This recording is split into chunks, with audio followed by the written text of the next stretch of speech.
গোপনে দান করলে আল্লাহর রাগ ক্রোধ কমে যায়। আপনার কোনো পাপের কারণে আল্লাহ যদি আপনার উপর রেগে থাকে, আপনি গোপনে কিছু দান করে দেন, ওই রাগটা মুহূর্তেই ঠান্ডা হয়ে যাবে। 7 শ্রেণীর ব্যক্তিকে আল্লাহ তাআলা আরশের নিচে ছায়া দিবে কিয়ামতের দিন, যেদিন আকাশের সূর্যটা মাথার কাছে চলে আসবে, জমিনটা তামার জমিন হয়ে যাবে তৃষ্ণায়, মানুষের জিহ্বা বের হয়ে কুকুরের মতো নাভির সামনে ঝুলতে থাকবে। সূর্যের প্রচন্ড কিরণ আর তাপে মাথার মগজগুলো গলে গলে নাকের ছিদ্র আর কানের ছিদ্র দিয়ে ভাতের মাড়ের মতো টপ টপ করে বেয়ে বেয়ে পড়বে। আল্লাহর আরশের ছায়া ছাড়া সেদিন আর কোনো ছায়া থাকবে না। বিষ্ণু বললেন 7 শ্রেণীর ব্যক্তিকে আল্লাহ তাআলা সেদিন আরশের নিচে ছায়া দিবে। তার মধ্যে থেকে এক শ্রেণীর ব্যক্তি হচ্ছে রাজুলুন তাসাদ্দাকা বিসাদাকা ফাআখফাহা।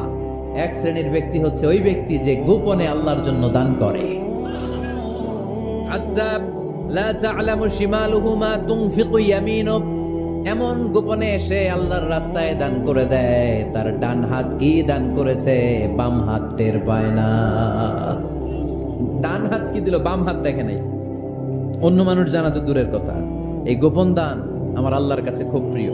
এজন্য একটু দান করার অভ্যেস করেন, অল্প করে করেন। আজকে যেই 5 টাকা দান করে দেন মসজিদে, 2 টাকার নোট থাকলে দান করে দেন, 1 টাকার পয়সা থাকলে দান করে দেন। দান করতেই হবে, কারণ মুত্তাকি হতে চাইলে এই দানের ধারাবাহিকতা কন্টিনিউয়াসলি এটা রাখতে হয়, এটা থামানো যায় না।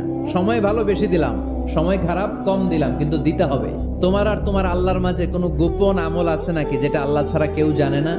জীবনে আমাদের প্রত্যেকের এমন কিছু গোপন আমল ইবাদত আর দান সদকা করা দরকার যেটা দুনিয়ার কেউ জানে না, জানে আমার রব আর জানি আমি। এরকম দান থাকার দরকার আছে না নাই? তোমার জীবনে এমন কোন গোপন সাদাকা আছে নাকি যেটা আল্লাহ ছাড়া কেউ দেখেনি? এই গোপন সাদাকাটা আল্লাহ খুব পছন্দ করে। এখানে মাদ্রাসা, আজকে আমার ভাই অমুক ভাই দিবেন 2 লক্ষ টাকা, বলেন মারহাবা। এটা উনি আল্লাহর জন্য দিতে পারে, মারহাবার জন্য দিতে পারে, ঠিক কিনা?